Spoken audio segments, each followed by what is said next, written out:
As the number of COVID-19 infection rates rise and people struggle to cope with illness and death, statistics show a rise in mental health conditions. Joining us to discuss this is Dr. Akili Muhammad. Greetings, sir. Greetings, ma'am. How are you this evening? Great, great. What are the statistics saying about the state of mental health in America?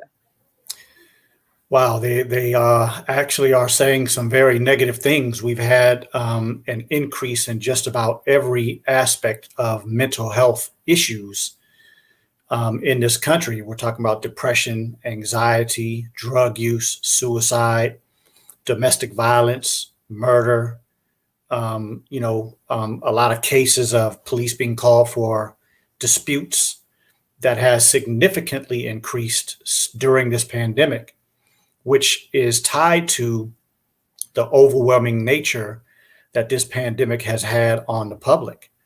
There are, of course, aspects of the society which we know are failing, and there are aspects of this society that are so demonic and so full of debauchery that the people in general are not satisfied.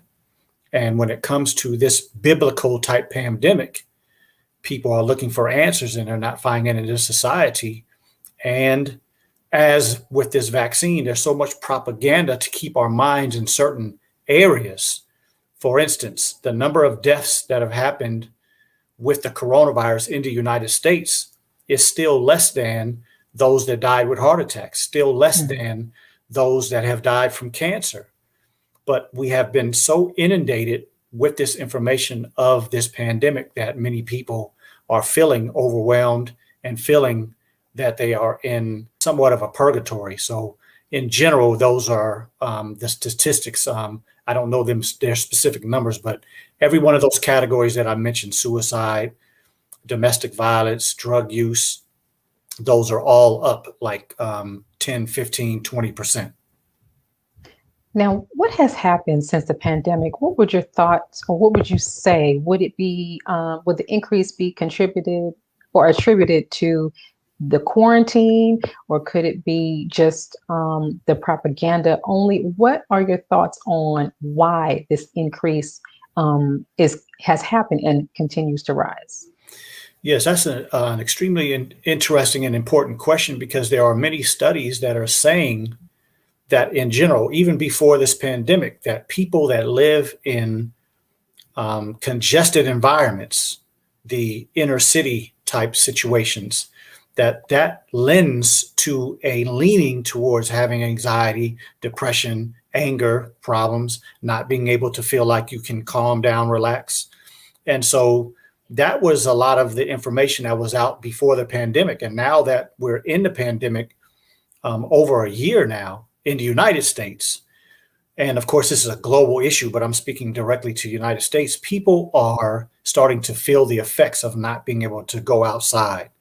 There's so much fear that some people are afraid to even leave their homes, as many of us have obviously seen when you're driving down the street and there are people in their cars with a mask on. Right. That is an aspect of fear. That's not scientific that they're doing that. And so I think there are a lot of people that are afraid to go outside and enjoy some outside time. Most of the times when I pass by parks, there aren't very many people in the parks, where if we understood how to take care of ourselves, we could go to the park and do some exercise, some walking, Right. getting some sunshine, and just make sure that you can maintain your social distancing. And so that aspect, I think, is a large part of it. And then the other is the inability of a lot of people, because of the fear again, to interact with their own family members. And there should be some distancing that we do. That makes sense in a pandemic. But the point is that is affecting people, that they're not able to be physically in the communities that typically supported them prior to the pandemic. And what are your suggestions to people who are struggling with their mental health? Yes, I would say, first of all, that we have to put things in context. Personally, I put my love, my fear, my admiration for the God that I serve primary to everything that I do. I try to pray before any time I have a consultation. I try to keep my prayers up every day, especially in a time like this where we have more time to set our schedule and not be taken out too much away from your house. But the point that I'm getting to is that whoever the God is that you serve, you should get into understanding what that scripture says about the time that we're living in. I personally believe that Minister Louis Farrakhan is the mouthpiece of the God that I serve. And so when he had his July 4th, 2020 presentation to the entire world, he gave us some information. He told us what to do to try to grasp onto the reality of God. And so if we are feeling in despair, if we are feeling like we have no way out of this situation, my suggestion is that you go to God. If you're a Christian, then go and read the book that talks about what these times are. If you claim to Judaism, then go to the Old Testament and read the different stories. And then I'll finalize that with this. When I read the Bible or the Quran, it talks about Abraham, talks about Noah, talks about Lot, talks about Jesus, talks about Job, talks about a lot of different prophets. In the Quran, there are a few different ones, Ahad, Tammud. These are situations and people that have talked about situations like this, where the governments, oppressive governments, would have people in these very peculiar situations. And the people of God always looked like they were crazy. They were always considered as just talking crazy, and we don't need to follow those foolish people. In today's time, you really need to consider that the generalized media, that the information that you're hearing spewed from the most common places are probably not the best information for you. You probably need to do a little more digging. And then when you start finding information that starts to benefit your life, like How to Eat to Live by the Honorable Elijah Muhammad, if you get into that book and it starts to improve your health, now you have something that you can hold on to. Well, at least I know this is true. Let me go check out some more information by this man and see what else he taught that may be beneficial to me, my family, and the community that I serve. Right. Now, my last question may be a little hard for some to do, which is to identify that they're struggling with mental health issues. For those of us in families with or congested areas, if you see someone in your family that might be struggling with a mental health issue, what are some of the things that you should look out for? Yeah, so that is extremely important. And I always use the reality of what do you know about this person that is your family member, the person that is your loved one? What is their routines? When you see them, what is kind of their countenance? Are they usually upbeat? Or are they usually kind of laid back? Those are the standards that we use to evaluate people that we love. And so if you're in the midst of a person and you see that their countenance is a little lower than you typically see them, that's a perfect avenue to just ask a question. We don't have to ask any label surrounded questions. Just ask questions like, how are you doing? You seem a little different today. Hey, you want to talk? Is there something that's bothering you? Is there something I can help you with? And make sure that we're sincere, because when we're talking about the mental health of people in general, inclusive of those who we love, that we are in the same family of, you should ask the question with the desire to maybe have to spend some time with this person, perking up your ears and doing a lot of listening and a little less talk and a little less giving of advice. Because sometimes the biggest aspect, and this is based on studies, sometimes the biggest aspect of a person's mental health difficulty is they just want to be listened to. They have something that they need to divulge that would actually help them, right? Start to get rid of some of the thoughts that may be containing them in a way that they don't feel freed. And so we should have that type of care and concern to ask those questions, but make sure we're willing to not ask the question just as a byproduct of, let me just speak and move on about my business.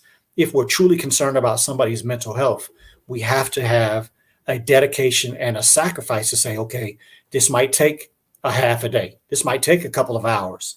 This might take me having to go back and check with this person over the next couple of days. Because if we don't take that stance, it might be something worse than winding up in a facility or something worse than that. So if we're going to be serious about it and we want to introduce potential help, we have to be ready to be that help that that person needs.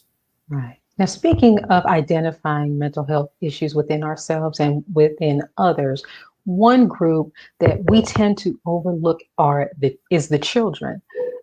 Their language or communication may not be as advanced as some adults. So, what types of questions would you suggest parents or brothers or sisters, aunts, uncles ask a child that they might fear is dealing with a mental health issue? Yes, yes. That's wow. That's a profound question.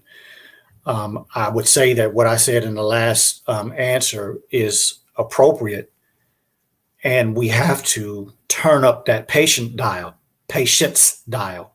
because you have to take your time when you're listening to a child who may not necessarily have the ability to express what is the problem. But if you take the time to slow down and be patient and listen, maybe you can tune into the way you were as a child. I mean, especially if we're talking about family members, we may be able to tap into that child and understand what they're saying, even though they don't know how to express it very well and express it in a way that everybody else might understand it.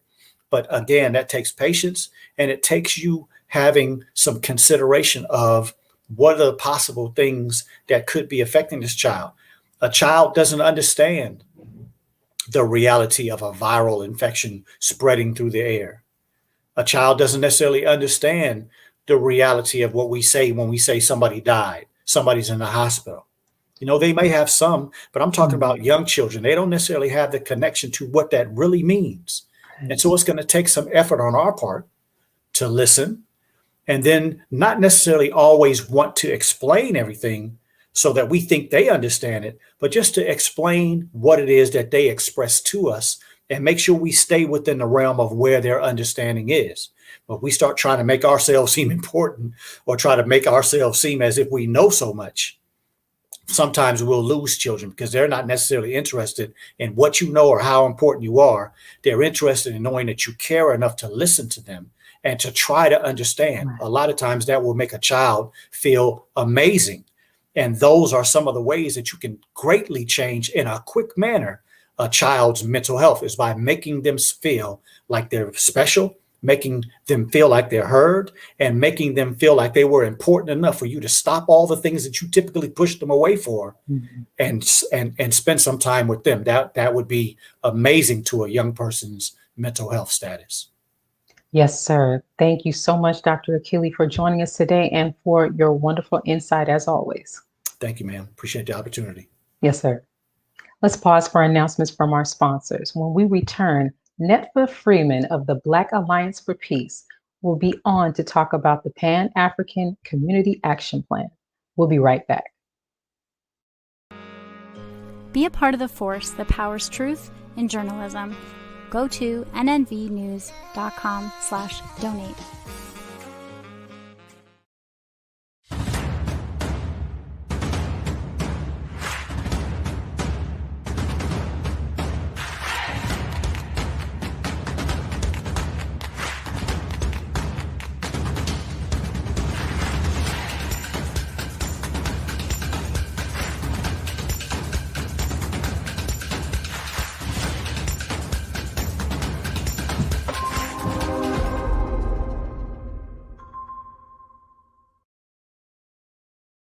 Worldwide, 24 hours a day, 7 days a week. Download the Final Call Radio app and take us everywhere. On your phone, on your computer, on your tablet, on Instagram, Facebook, and Twitter. You can also log on to finalcall.com and click the Listen Live button, or finalcallradio.com. Final Call Radio, the official voice of the Honorable Minister Louis Farrakhan and the Nation of Islam. Please share your thoughts with us in the comment section below. Follow us on social media at NNV News, and please subscribe to our YouTube channel at National Network View. I am Derris Muhammad with NNVnews.com.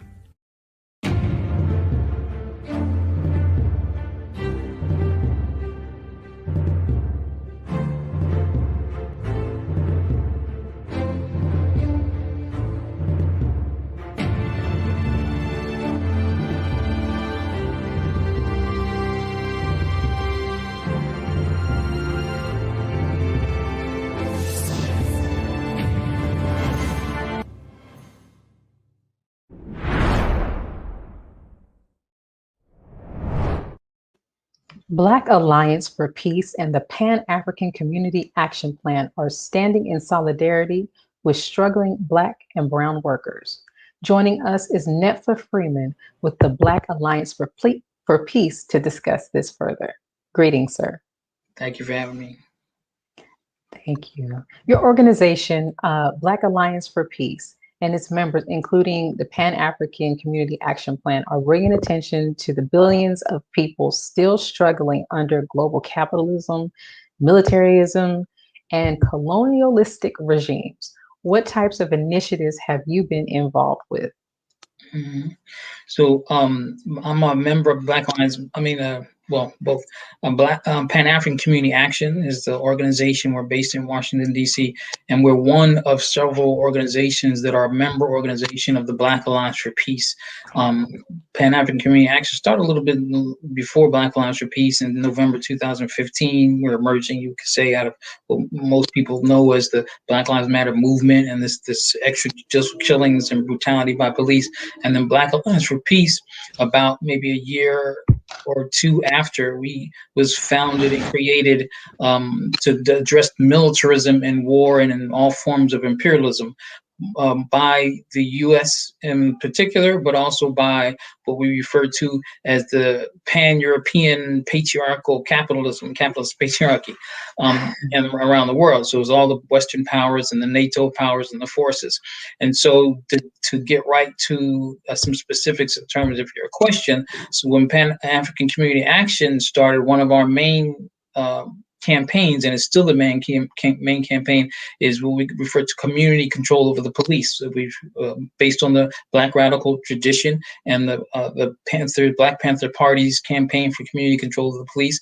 We're taking that up where people would be the most marginalized working class of our people, local communities, would take control of our communities, and also that includes these, public safety. So we would be able to address, statutorily speaking, through a ballot initiative, and also through people being organized, what public safety looks like, being able to hire, fire, set priorities and policies around what would normally be called policing in our communities. And then also, as members of Black Alliance for Peace, we've taken up, Black Alliance for Peace has several right now, as we've grown and expanded, several programs, but related directly to PACA's one is also abolishing the 1033 program that militarizes police forces across the country. It's the 1033 program is known as that authorizes Department of Defense to transfer military equipment to local different police forces around the country. And then also the shutdown AFRICOM, the U.S. Africa Command in Africa. We're also part of the coalition to close all foreign bases. So we also, in addition to wanting to shut down AFRICOM or working to shut down AFRICOM, we also work for and believe that all of the over 800 or so military bases, U.S. military bases across the world, need to be shut down. And when we talk about militarism and military bases, we're almost scratching the surface when it comes to U.S. imperialism in all its forms, which is also one of the things, just in general, what we're trying to confront. Thank you. And you've just named a number of issues that the Black Alliance for Peace is working on or has spoken out about. Speaking of militarization of police, the prison industrial complex, its torture and confinement of political prisoners, and ending the brutal sanctions against nations that reject U.S. imperialism. What are your views on the International Commission of Inquiry's recent panel on systemic racist police violence? Mm-hmm. Well, we concur with the findings. It's right along in the line of, again, we could refer back, like we were talking about the Black radical tradition, and back in the 1950s, we also took a number of people, the case of African people, Black people in the U.S. to the United Nations, and then we charged genocide in 1951, led by W.B. Du Bois and so many other people, George Crockett, and then also, so now fast forwarding, we're in a moment where even the Commission, the United Nations, is taking up and doing studies in 2016, also PACA, our organization, Pan-African Community Action, were the anchor group for the United Nations working group of experts on people of African descent coming to the U.S. in 2016 to look at the human rights abuses, conditions of African people in the U.S. And so they brought them to Washington, D.C. and a number of other places, and they had similar findings. You know, the finding of this commission was that this is tantamount to crimes against humanity. And that the finding was that the United States, well, the police departments, which I think, you know, we might have a little issue there in terms of how we get redress, but police departments need to become under investigations of the International Criminal Court, which we don't disagree that there's a lot of egregious things police departments do. It's just a matter of how we look at getting redressed and how that is. We believe that it's the collective humanity, the collective masses organized and making the most the challenges, demands that directly address our condition is really what's needed. I think these bodies, you know, while it's very good and it exposes things and gives us political education around and gives us rallying points for campaigns, I don't know how much power they would have to actually, you know, enforce anything. Now, is the U.S. police force being used as a domestic army for capitalists and neo-colonialists? Mm-hmm.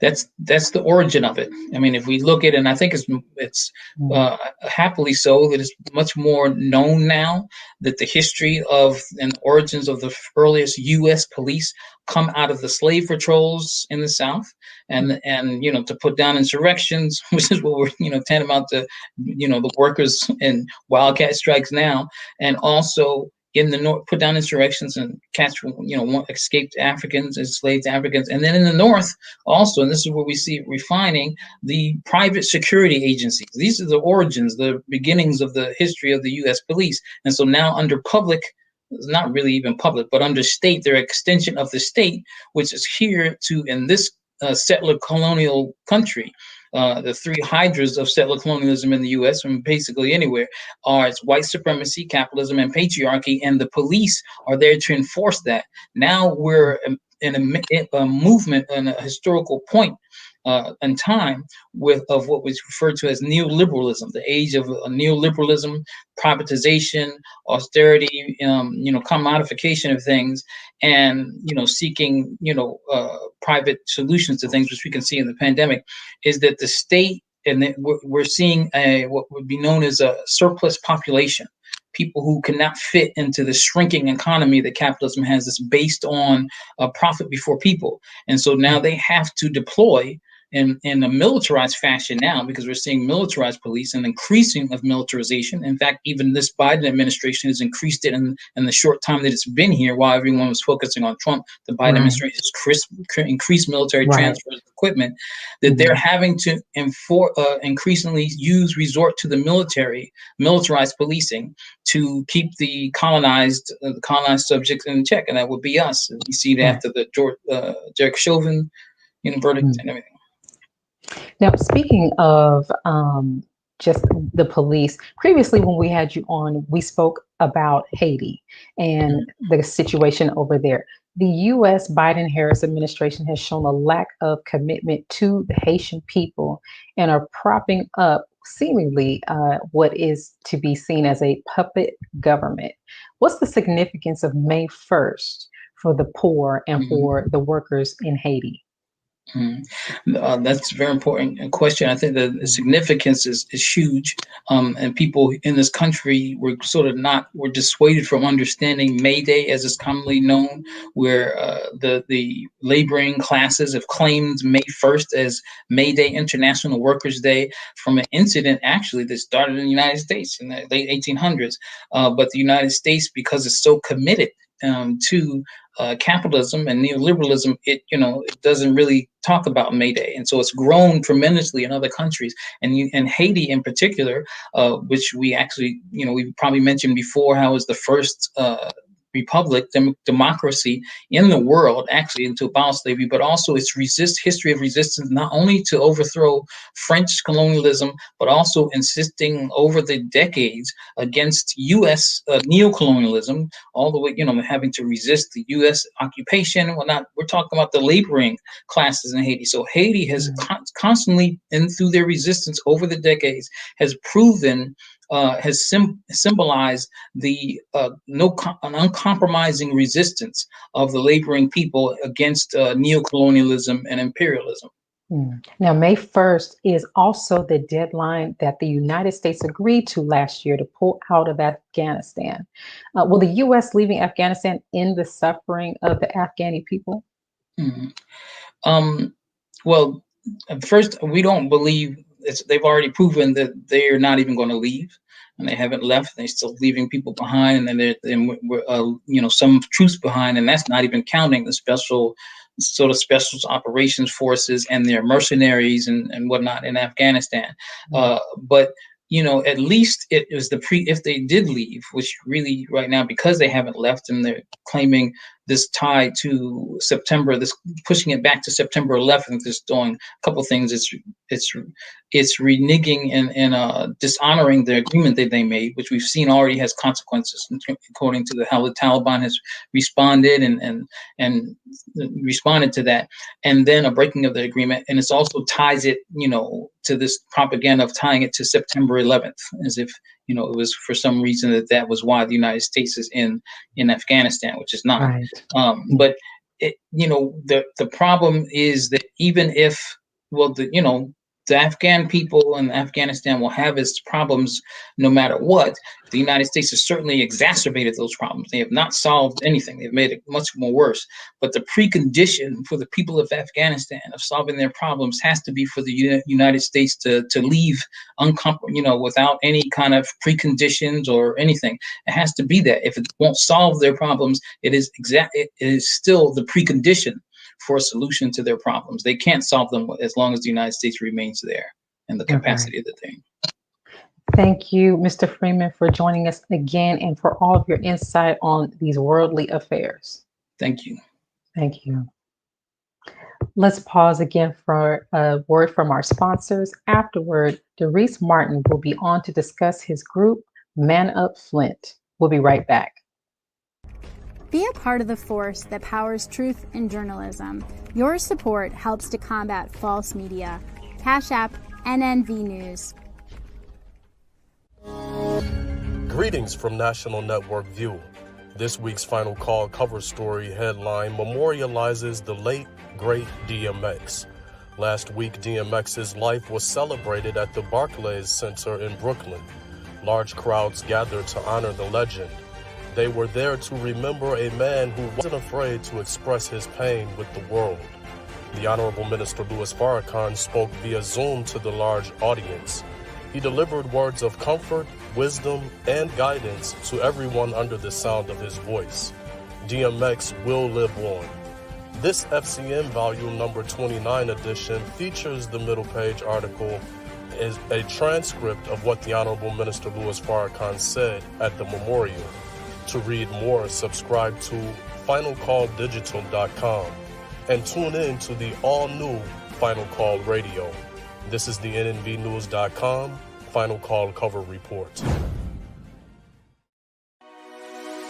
This is Sister Sajda Muhammad. We are proud to announce that the Sajda House commemorative Elijah coins are finally here.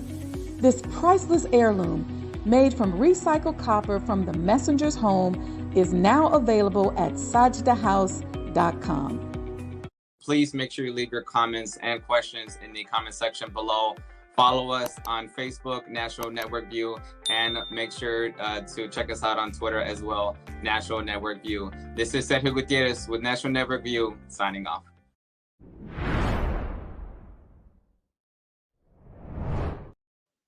ManUp and Peacekeepers are walking the streets, connecting with the people and teaching strategies for violence intervention, peacekeeping, and unity. Joining us is Derris Martin with ManUp to talk to us more about his groups. Greetings, sir.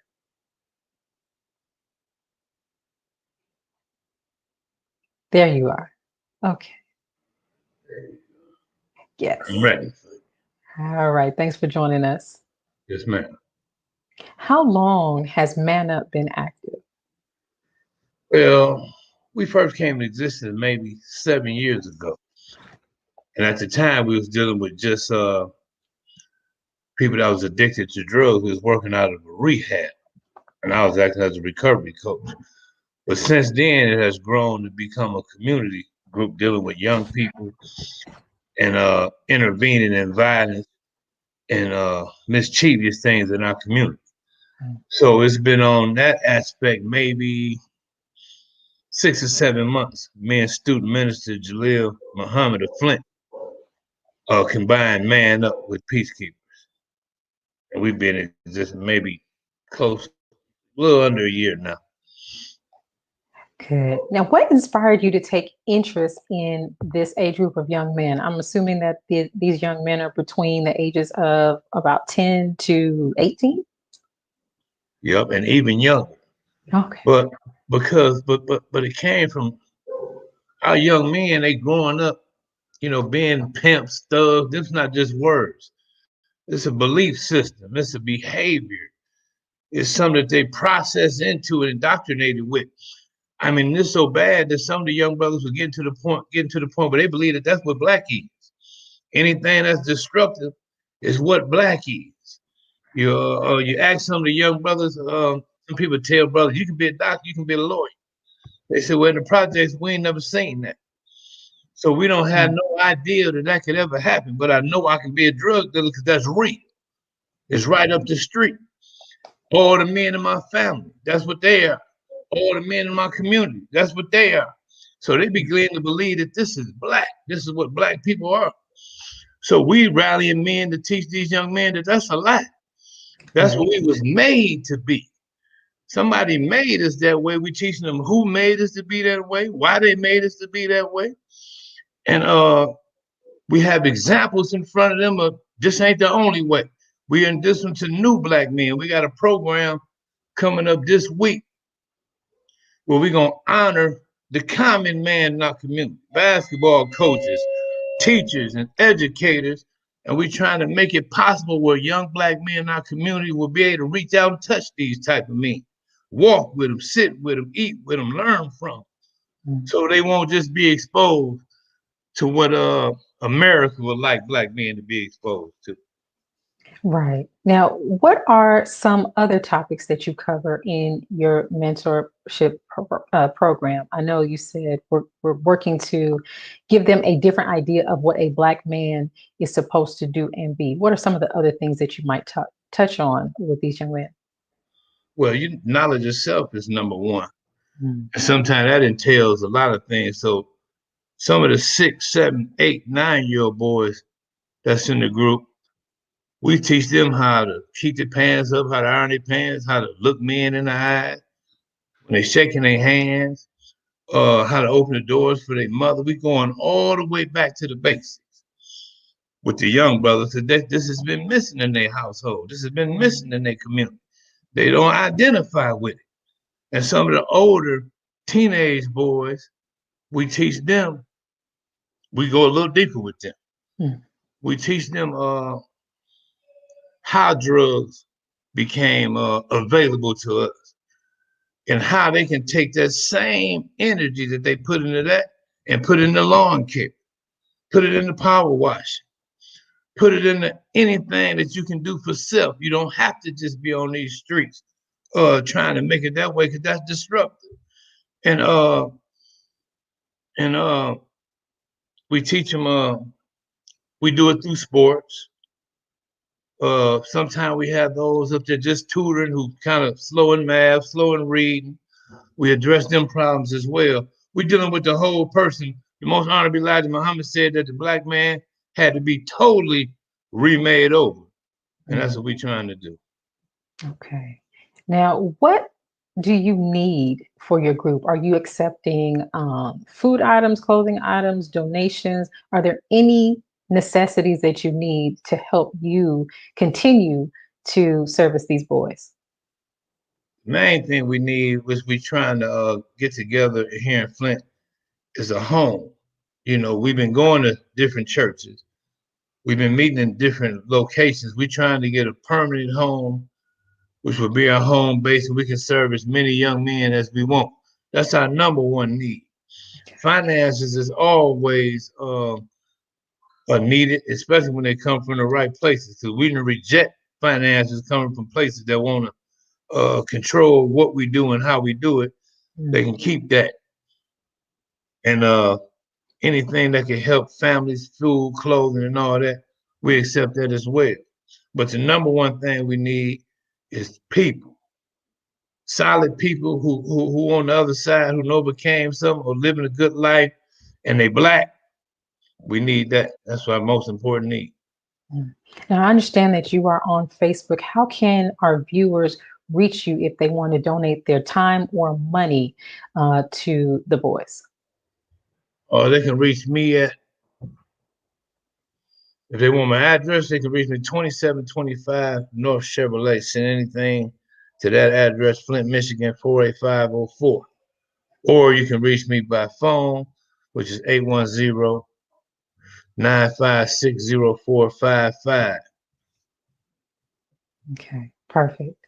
Thank you so much. I look forward to hearing more about your work with the boys and what the boys are doing over the summer.